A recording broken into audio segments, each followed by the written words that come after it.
Our board is a high-functioning board that makes all of our decisions in regard to what's best for children.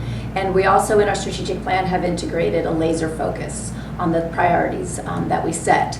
And so we listen to our staff when they talk to us about the importance of conceptual mathematics. We also listened to them when they told us about the importance of investing in people rather than materials. We knew that there was no textbook that would meet the needs of all of our children, but we did know that teachers who were well-versed in the research on children's mathematical thinking could easily adapt any resource or create a curriculum of your own that would meet the individual needs of all of our kids.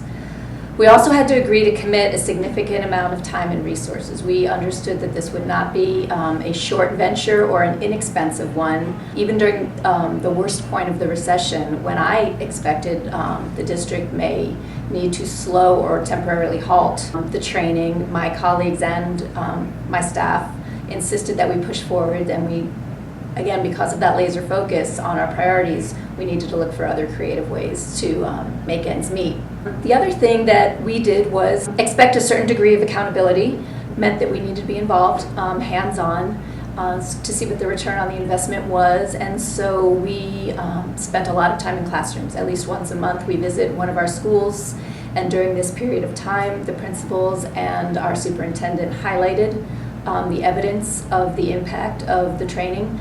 When we were in classrooms, we got to speak with teachers, we got to speak with children, again, conversations with principals. There were also board presentations in which we had significant amount of time to look at student work and to compare that to student work from the past. The change was dramatic and profound. We saw children who were, had been in general very competent calculators and computers approach mathematics in a completely different way, in a fearless way, where they would attempt novel problems, and they exhibited a deep understanding of mathematics that they were then able to apply flexibly to real-world situations.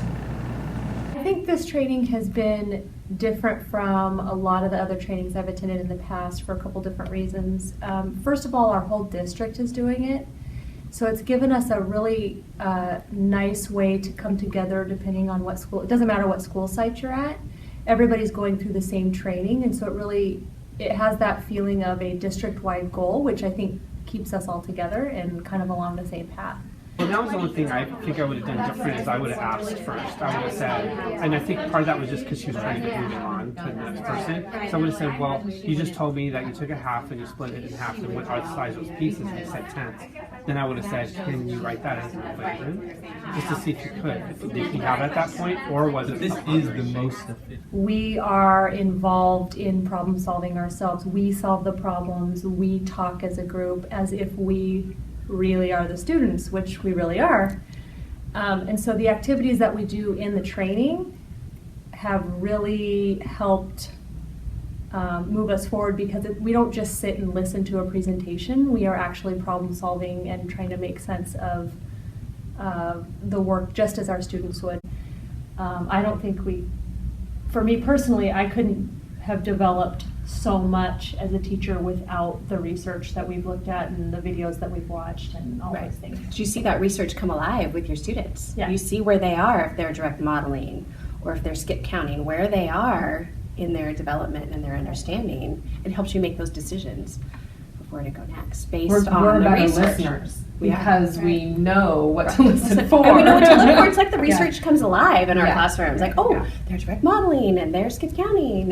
And when you read it Yeah. or when you watch a video, sometimes you might think to yourself, oh, but that wouldn't happen in my classroom. And then when you go back and try it and it does. Every time. Every time, then it's really exciting. But yes, I think, we definitely wouldn't have been able to come this far if we had not had the extensive training that we have had.